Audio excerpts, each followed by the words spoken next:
You're listening to The Partially Examined Life, a philosophy podcast by some guys who were at one point set on doing philosophy for a living, but then thought better of it.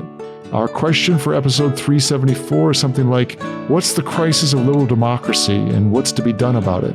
For our episode, we read Lincoln's Lyceum speech on the perpetuation of our political institutions, Steven Pinker's Enlightenment Now, the first section of that book, first the introduction and the first chapter of Patrick Deneen's Why Liberalism Failed, and Francis Fukuyama's Liberalism and Its Discontents, the essay version that preceded the release of his book. This is Dylan Casey, considering whether property rights really are required in a liberal democracy from Madison, Wisconsin. This is Seth Paskin, escaping into romanticism in Lisbon, Portugal. I don't like the sound of that. This is Wes Alwan, believing in my own perfectibility in Cambridge, Massachusetts. And this is Walter Sterling, president of St. John's College in Santa Fe, New Mexico. Well, thank you for joining us, Walter. I probably should have said that at the beginning, that we had a esteemed guest with us in our episode today. And this is sort of a topical area for us. And you and I had talked about connecting and having you on the podcast. And the topic that we both resonated with was this sort of question that's about the state of both our institutions surrounding liberal democracy, but also liberal democracy itself and the various challenges to it. And, it's part of the public conversation with respect to whether our some explicit form of government is satisfactory, some of the questioning of the roles of higher education or of science, that sort of thing. And I've been wanting to do a episode where we sort of engage this topic a little more broadly. And when you and I talked about it, you resonated with that as well. And we came up with a reading list that would at least get us in that direction. And I think it'd be worthwhile to have you just say a little bit about what you're doing and your role and what some initial thoughts here. Sure. And thank you for having me join you today and having this opportunity to talk about these themes that I care about and think about a lot. I am the president of St. John's College, an institution I know you all are well aware of. And we're a liberal arts college with a distinctive model that's tied to an integrated curriculum, great books education, Socratic seminar discussion, and so on. But broadly speaking, I find myself thinking all the time about the mission and meaning and character of liberal education and the liberal arts, and that ideal of education and the kind of communities that form around it in the context of the world we're in today. And while I think about what I see as the crisis of or challenges to liberal democracy as a citizen and a father and so on, I'm constantly thinking about it through the lens of liberal education, where I find myself arguing that a liberal education is needed, I say now more than ever in this country, because I think there's a special connection between the character of that education and the kind of citizenry that can uphold and sustain our form of polity. So, I've published pieces recently, I think I shared them with you, that are calling out, widely recognized fraying of our civil and political order. I usually emphasize, language like hyperpartisanship, hyperpolarization, tribalism, and so on.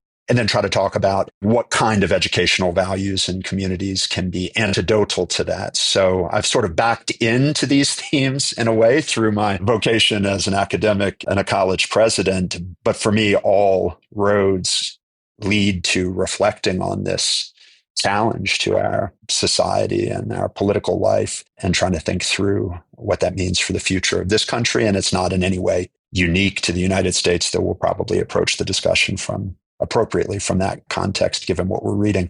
I found myself pretty happy with the selections that we made, and I was really glad that we put in the Lincoln along with sort of the contemporary summary pieces. And I had read it before, but in rereading it, I was really struck by the notion that the American, version of liberal democracy and liberal democracy in general has been challenged from the beginning in a variety of ways, and both in the terms of whether or not it's a preferable form of government, but also from the standpoint of other forces that would seek to, or other forces that would be at play, I should say, that would cause it to need to be reinforced all the time. I think that's sort of where Lincoln's speech comes in trying to articulate how problems and conflicts to get resolved in the context of a liberal democracy, which in his argument goes to what are sort of the fundamental tenets that you're going to have to hold on to. What are in some sense, the almost religious partisanship that you would have towards those institutions and how they should be implemented. So I'm looking forward to talking about that a lot. Yeah, he's giving a speech at a time when he says there's a mobocratic spirit at foot in the land. I think, is it 1838? Yes. Is the speech. And so it's about 50 years after the Constitution and a little more than that after the Revolution. So it's kind of weird to think about how close, right, the Revolution is to the time of Lincoln and then ultimately to the Civil War. It's not that long before the United States undecided experiment, as Lincoln calls it, is in trouble. And he's talking specifically about things like lynchings, right? There's a real mob rule and a real disrespect for the law, which I think is quite relevant to our current situation. And I was really curious about this, and I did a little research, and I think 1838 is where these sorts of events peak. Like, this is actually a time when there's the most events of extrajudicial violence and riots and lots of interesting things. I can't remember some of the specific events right now. So it really is a perilous time that Lincoln is speaking in, and he wants to tell us, how it is that we are going to rectify this. Ultimately, we can discuss whether we like his solution because it's a call to rationality. But, in between this diagnosis of the problem and the solution that he calls for, he has a lot of interesting things to say about how one would safeguard liberal republic and democracy. And in particular, what do you do about ambitious, distinction-seeking people who can be very useful at a foundational and revolutionary moment to a society, but once the project of governance has begun, the very much more boring project than revolution, how do you channel those energies, those, the geniuses with all these talents into that when it's less exciting and interesting than founding a country? Yeah, Seth, did you have any initial impressions or? Well, yeah, I'll apologize in advance to Walter for being the gadfly. I'm quite pessimistic and feeling very troubled right now. But in a broader context, I have come over the course of doing this podcast for 17 years or however long it's been and reading so many different philosophy texts to question the Enlightenment faith, pun intended, in reason as a response to this. And I'm concerned, I feel like there's a fetishization of reason as a response to these movements. So I was particularly agitated by Pinker's essay, and he's right to call Romanticism sort of a counter Enlightenment movement. And it's certainly something I feel as though I know that we were having some pre-gaming talking about Deneen, and I don't think that, Deneen's, his obviously sort of, he's not making much of an argument. He's just making a lot of claims, but I don't know that the diagnosis is entirely incorrect either in the part that we read. We'll see what kind of response. So I get concerned, I'm interested to see how this plays out, but when you look at the history of societies that break down in the face of a populist totalitarian kind of movement against a democratic movement, there's rarely a rectification that happens within the political structure and rationally. There's going to be violence as part of the reordering of the society, whatever that might look like. And usually that violence isn't just like a type of civil conflict, although that's often part of it, but it oftentimes has to do with minorities and groups being targeted as part of the whole program. And so I feel like, what's needed is not reason and discussion, but action. That's where I'm coming from. One of the things that strikes me First of all, I imagine we all have the experience I have it. You already said it, Dylan. Incredibly resonant piece to read, both in terms of the challenges of the moment, but also as we approach the 250th anniversary of the Declaration, and for other reasons, I think it's remarkable to read this Lyceum address today.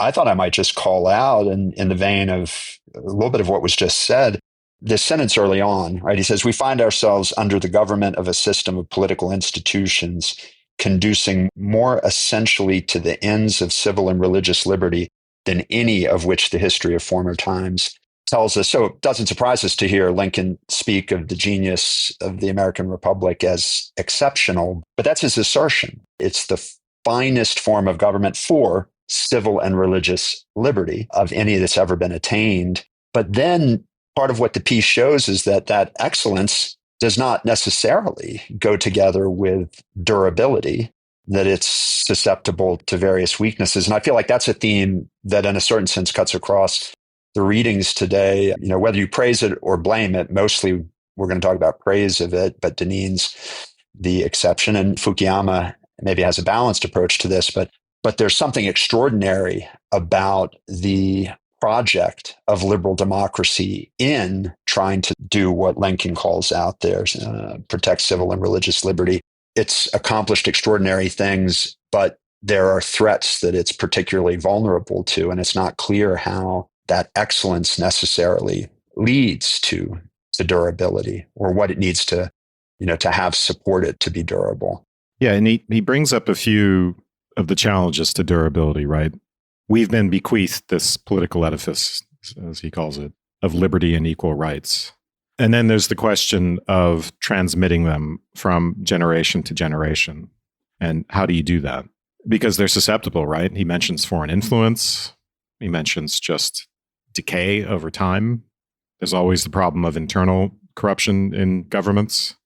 And he raises the possibility, and this kind of reminds me of Plato's Laws a little bit, which we're also reading now, but raises the possibility that our primary task is to protect this liberal system against external threats.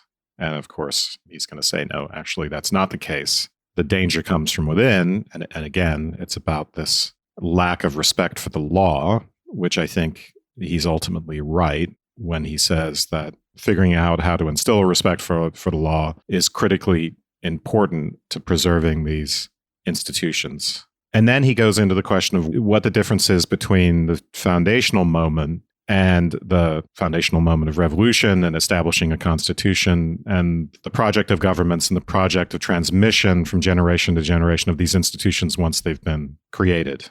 And part of the problem, he's going to mention human passions. For those who are worried that the Enlightenment doesn't give enough credit to the problem of the passions, I don't think that's right. As Fukuyama points out, the Enlightenment thinkers are very engaged with the passions. And in particular, Lincoln mentions envy and avarice and jealousy.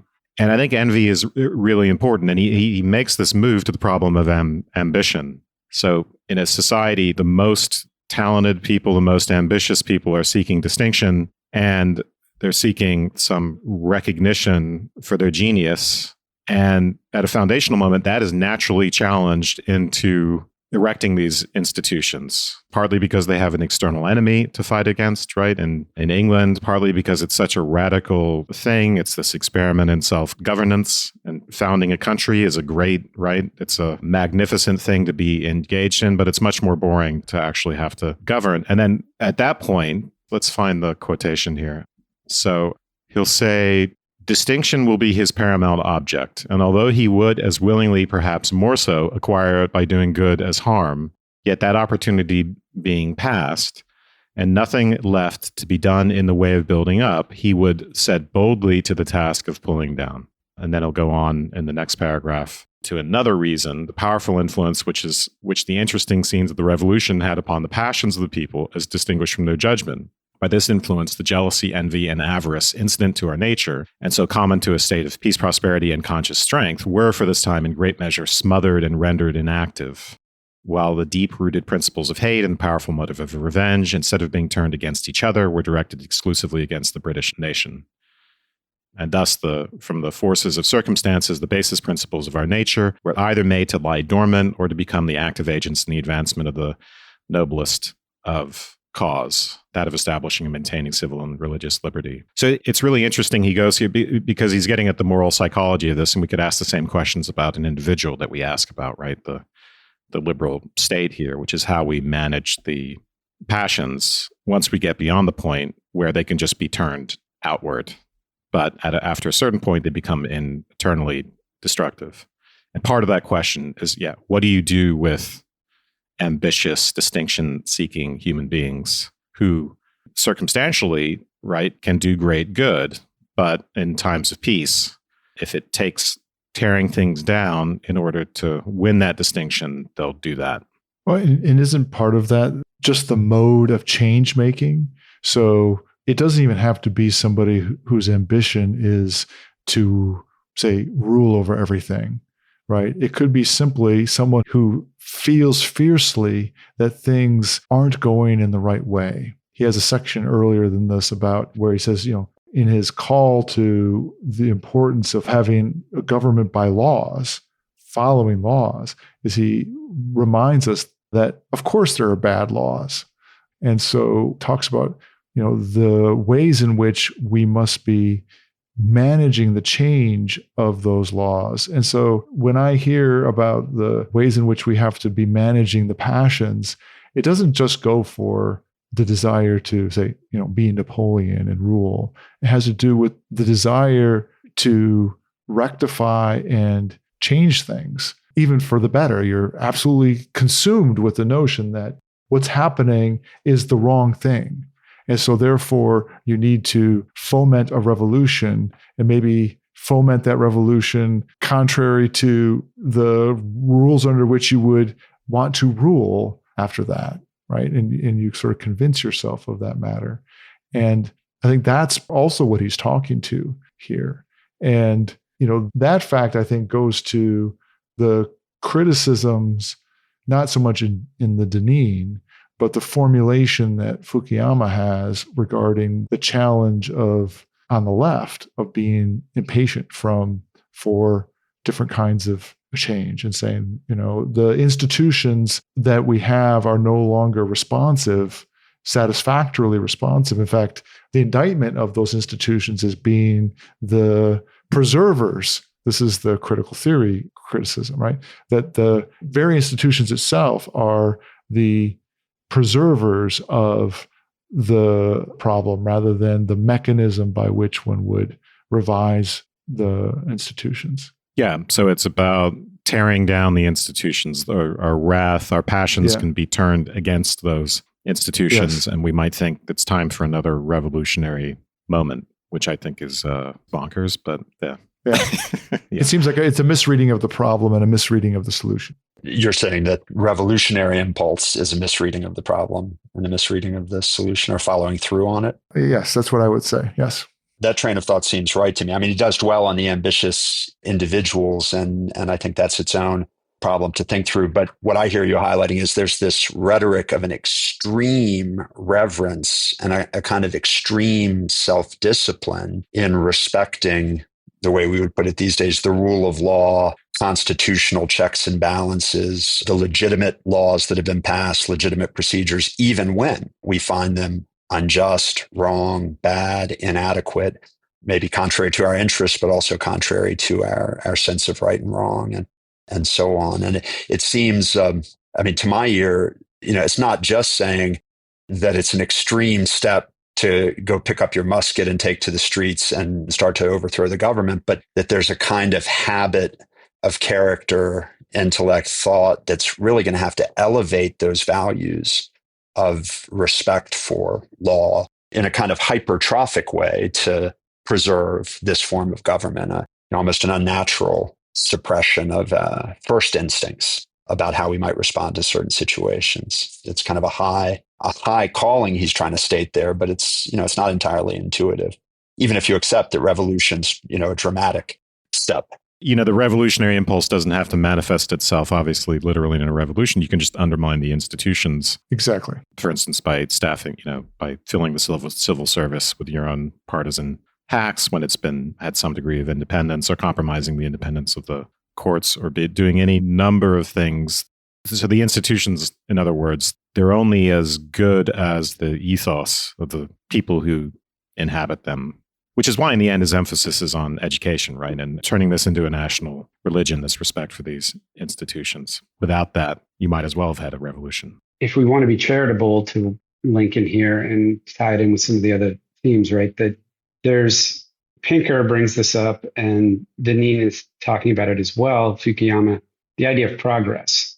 So you have, scientific progress, you have intellectual progress, and they also talking about moral progress, this idea that part of the Enlightenment program is this belief that we are becoming more, I guess, enlightened, but more morally aware, more aware of our participation in a universal community, et cetera, et cetera.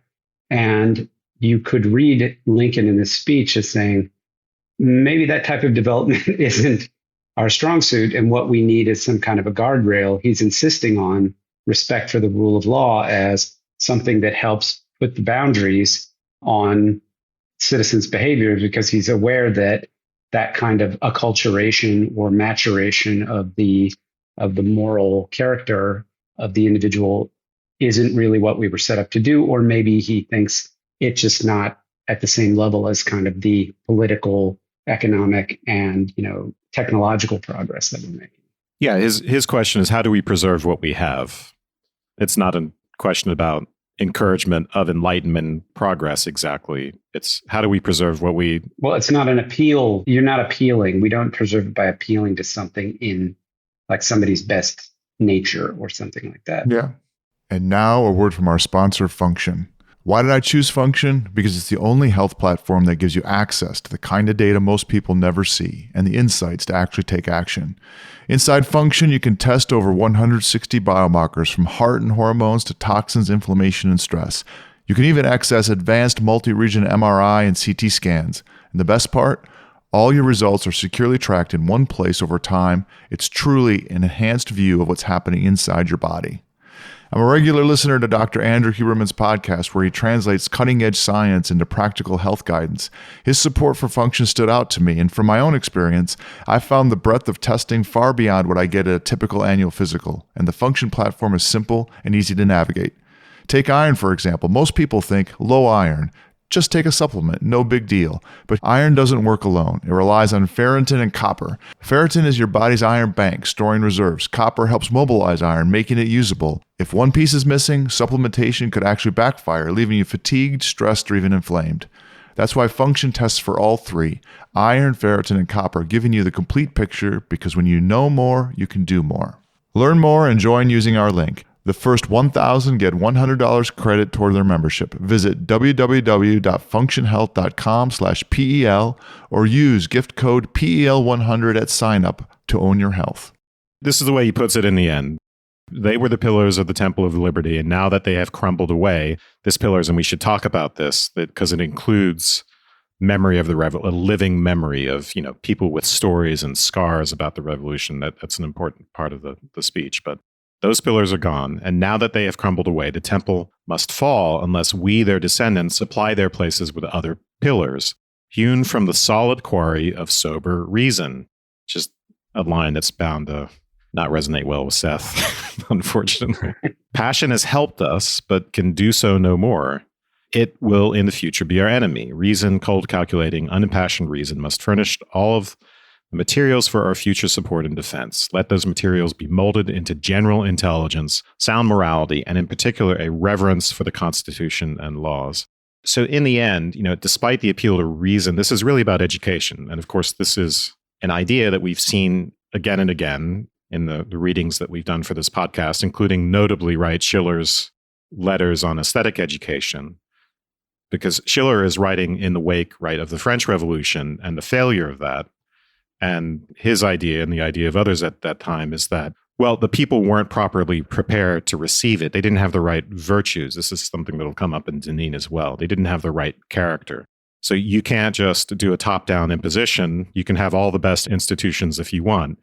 But if the people don't have the character and the kind of education that's required, then that system of government is bound to fail. It's not really just a top-down thing. So I see that as the note on which Lincoln is ending. It's an appeal to education, which is ironically kind of a fundamentally authoritarian thing, right? Because when we take children early on, and this becomes a debate in our country, right? What curriculum were you going to give to them? It's not a choice for the children. What values are we going to instill? Even after the separation of church and state, like the way I grew up, when I came to America at 9, what I experienced in the classroom, it did involve a lot of this reverence for instance, for freedom of speech. That was a thing. And I was highly influenced by that. But the influence itself, right? So you might call it a liberal principle, but the influence itself is not liberal. It's more like the foundational moment. The foundational moment is essentially violent for a country and for educational influence. So there's a paradox at the heart of this. We need this authoritarian influence, and then we might think here of Plato's Republic as well, but we need some sort of influence that we generate, that the subject of the influence, in this case children, they have no say in it, but that supposedly will ground their freedom later on. Resonant with that and with Lincoln's call for rule of law is it's really an implementation of the cultivation of autonomy, both the autonomy of the Republic and cultivating the autonomy of the individuals who are members of the Republic as being central to that activity. Now, you're raising the point, Wes, that there's some tension, and I think you're using authoritarian provocatively here on purpose, that there's something, and to me, the way I would take it it's is authoritarian in the non-pejorative sense. Yes, yeah. And the only non-pejorative sense.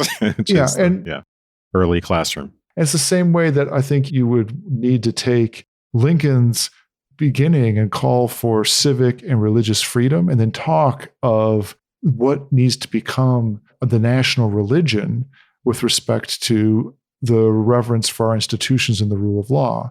And it amounts to, what are the things that we need to cultivate and expect in terms of our habits overall in our citizenry, which goes to what kind of education do we have in general as members of the Republic that go towards cultivating the autonomy of the Republic, in no different than we have to have for ourselves. If that is our goal, and I happen to agree with the goal of cultivating the autonomy of the Republic and of us as individuals, I'm well aligned with that. And so, just like for an individual, you need to cultivate an education as a way of embodying your own freedom. The same thing's true for our Republic. Walter, you've been trying to get in. Just in terms of Wes's provocation, of course, we could say all education is guidance of a sort. You're saying authoritarian, paternalistic, it's cultivation, it's guidance. But Lincoln's not going to accept, I don't think you were finally asserting that, he's advocating for a kind of inculcation of values that is forced and arbitrary on people, and it molds them in the same way that would exist in a totalitarian regime or a theocratic regime or some other regime. He's going to say he's advocating for an education. He's not using the language of liberal education, but I'd say for something like a liberally educated citizenry, in the sense of individuals whose reason has been cultivated to the point that they can responsibly exercise their freedom, both political and otherwise, in a liberal democratic environment. And in that sense, it's certainly what I believe, and that I think the founders argued for too, that this kind of regime requires, to some degree, a liberally educated citizenry to sustain it in a way that you wouldn't say is true of monarchy, aristocracy, other forms of regime. They're all going to have some kind of education that's oriented towards them. But this seems like a special requirement, but also an education into freedom. And we could debate whether that's a real difference or whether we think these are all, some form of, value-laden, culturally conditioned educations. But I don't think that. I don't think Lincoln thinks that. He's using reason with a capital R, and we need people to rise to a certain level of that if they're going to be able to preserve what they've got in terms of civil and political religious liberty. Yeah, despite my use of authoritarian in this provocative sense, it's really just to illustrate a paradoxical point. I don't want to get us too far off track on this, but it's right. So think about free speech. The institution of free speech, we want a reflective, discursive process, and you might call it a marketplace of ideas. But the institution itself isn't the product of the marketplace, and it can't just simply exist without people being educated into being interested in free speech and having that as a value. In a society where it's not a value, the institution ceases to function properly, and the value itself is instilled at an early age.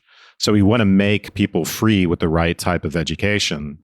But in early infancy, the formative moments, it's entirely unfree. It's just, what the luck of the draw with what you're getting from your parents. And then in very early education, we, the adults, decide what to give the children. And we're hoping to develop their autonomy, but they don't have the autonomy at the point to say, well, actually, I think this sort of education would be better. Similarly, you can say the same thing about states, right? We want liberal, I think we should have, states ought to be liberal democracies. But as we know, the foundational moment for a state isn't a democratic moment. For most European nations, right, it's just grounded on a history of centuries and centuries of violence. At the point where you draw the boundaries for the polis, that's the foundational moment, the moment of violence. And then what's internal to the polis, right? We want liberalism and freedom to follow on that. And I only bring all of this up because Lincoln is pointing to this kind of tension and paradox when he's talking about the revolutionary moment versus the moment of governance, right? The moment where the state is being founded, and the United States is very unique in that it's deliberately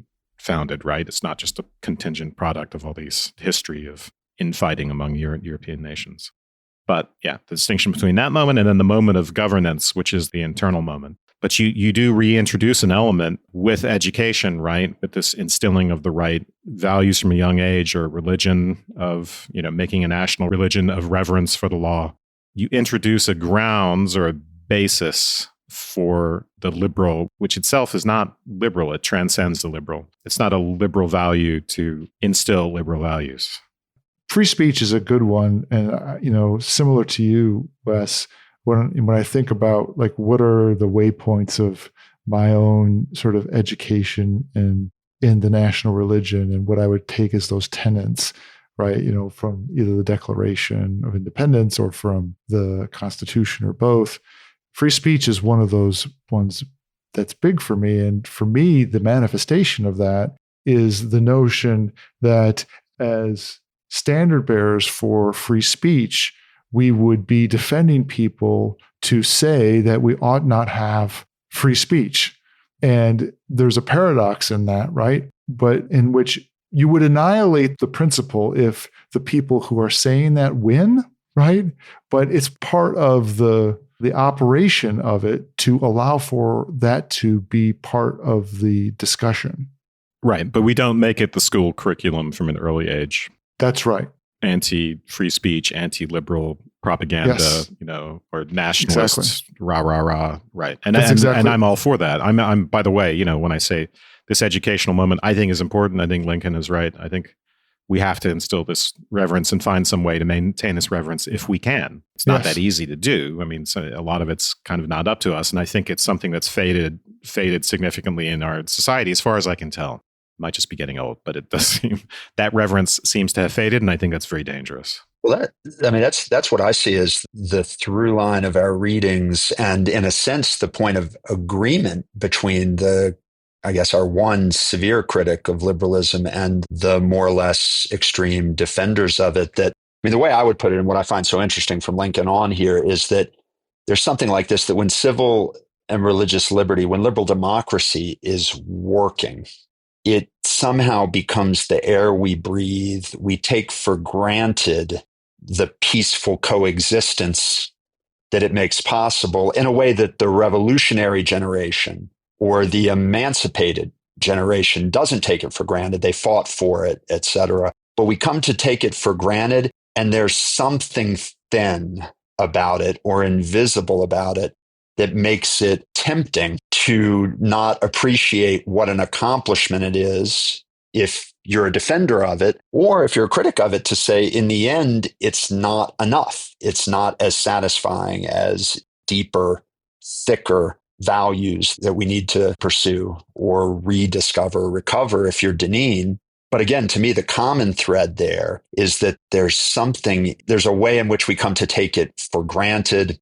We're not able to savor it or appreciate it or see it or be as satisfied by it as we might be, or as its defenders would hope we would be. And it seems like it takes this kind of rational project of understanding what the consequences are of starting to unravel it, or understanding how these complex structures and some of the ways in which they might limit us turn out to be essential for something that we will come to cherish tremendously if we ever lose it or if it's taken away from us. This is a little bit of a different point than getting to a place where you understand why you want to defend people who are saying the most hateful things from your point of view, or defend people who are challenging the very foundation of society as you understand it. But it seems related to me in the sense that there's something thin or something invisible about the accomplishments of liberal democracy that make it vulnerable to critique or vulnerable to negligence, neglectful stewardship as it goes on and as we move away from conditions that might make it look so obviously desirable by contrast with the alternatives. Yes.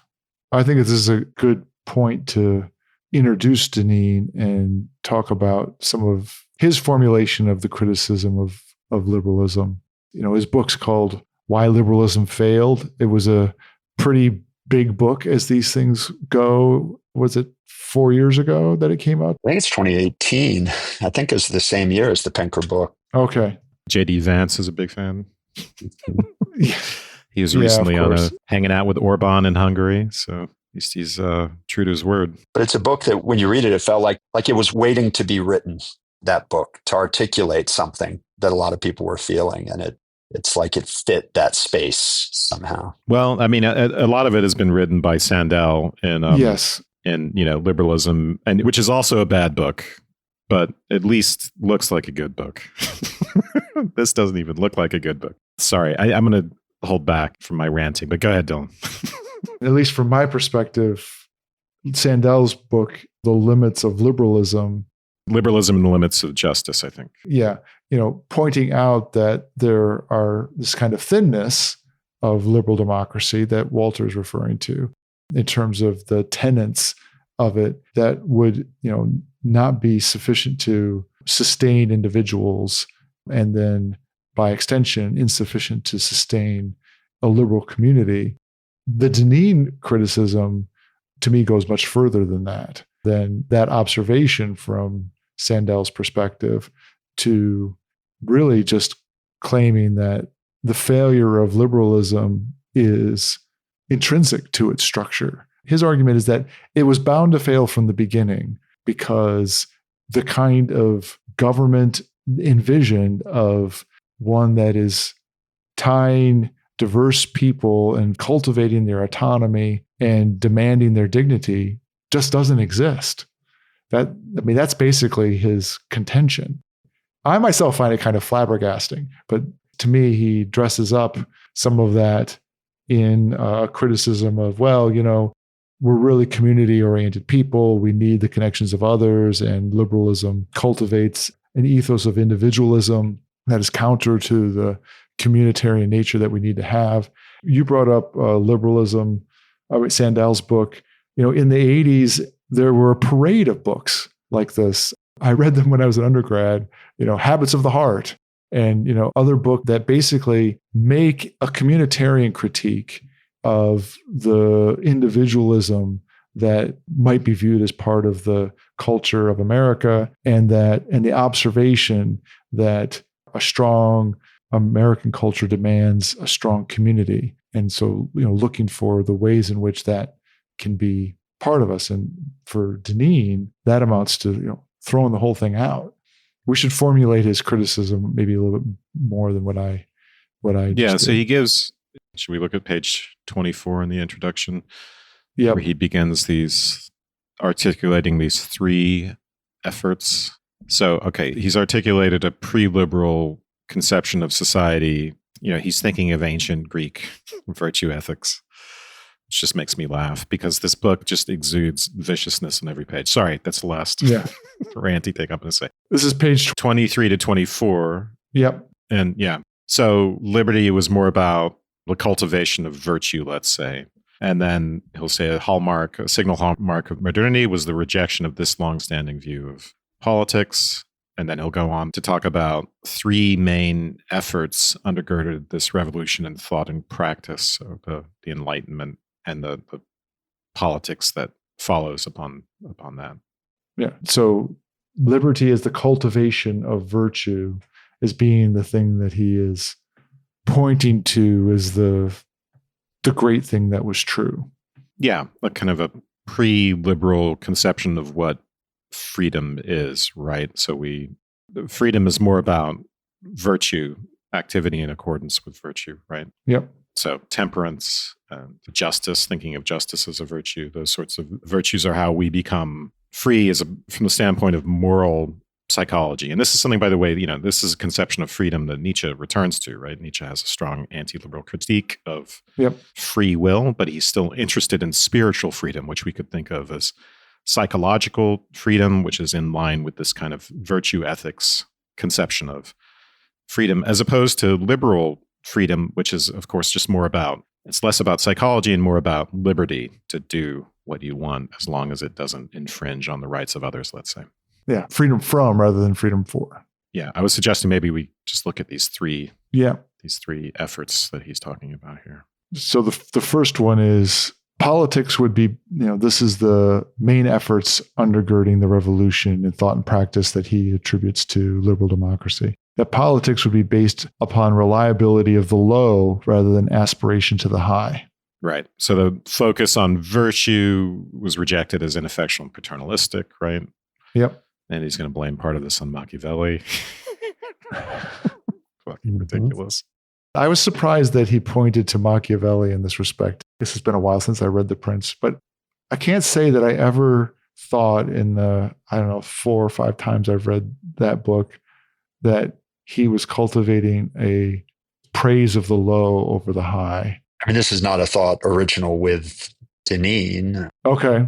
I mean, I would say this partly maps onto the way Leo Strauss tells the story of the modern founding. And I don't think it's unique to Strauss to think about it this way either. I'm not trying to take us away from these three, but I thought to some degree when he told the story here, he's loading language in that sets up his critique, but I didn't think this by itself was an unfair way of telling the kind of career of how we got here through the, revolutions in political thought from Machiavelli to, well, he didn't even go that far here. I felt like it's a little bit later that he puts a fine point on the fact that, all of this means that liberalism is committed to a certain view of the human being, our deepest nature, what our telos is, and so on, that's deforming.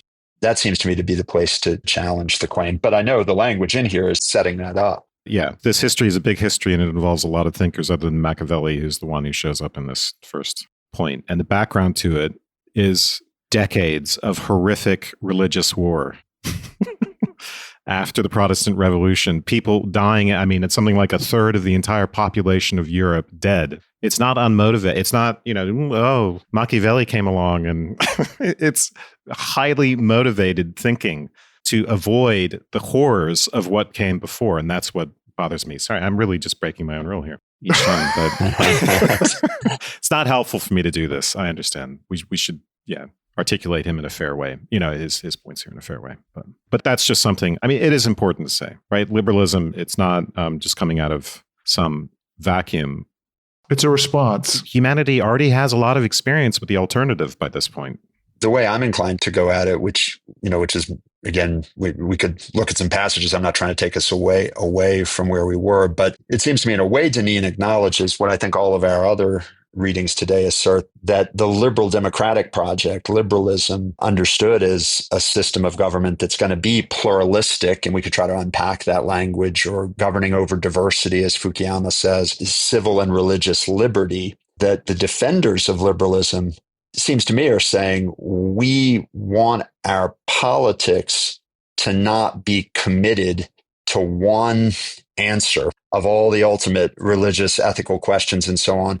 We understand that we have different answers, and we don't want to have to fight a war to eliminate the opposition. And in the absence of that, we're going to come up with a system that's going to allow for mutual respect, peaceful coexistence, and all these other things that we pack into civil liberties and the kind of systems that defend it. But I think the further thought would be, in order that I can still believe in my God and in what I view as the highest, deepest meaning, but I'm going to do it respecting all of these political innovations that allow for pluralistic coexistence, et cetera. And you can believe in your ultimate answers to those ultimate questions. And there can be some tensions and paradoxes in here for sure, but it seems like what Deneen's saying that none of the others would say is that you can't have that both ways. And there's something about the liberal democratic project that actually ends up being a univocal answer to the ultimate questions. And it rules out these other values and it limits them and it curtails them. And it's that logic that seems to me Lincoln and Fukuyama at least would contest. Yeah, this is the much more helpful way of putting this. Liberalism is a response to pluralism, which is a point, yes, Fukuyama emphasizes. And really, it's about religious tolerance early on. It's a very minimalistic goal, which is how do we arrange things that people aren't killing millions of each other, at least for a little while, just like give it a pause, see what happens. How do we do that? So this is a good place for us to take a short break. If you want to hear the rest of our conversation, please sign up, become a supporter at partiallyexaminedlife.com/support, or get us through Patreon or Apple Podcasts. And you can participate in a conversation in general on a blog post for our episode at partiallyexaminedlife.com. You can email us or connect to us on Facebook or Twitter. We'll be back. Thanks. Thank you.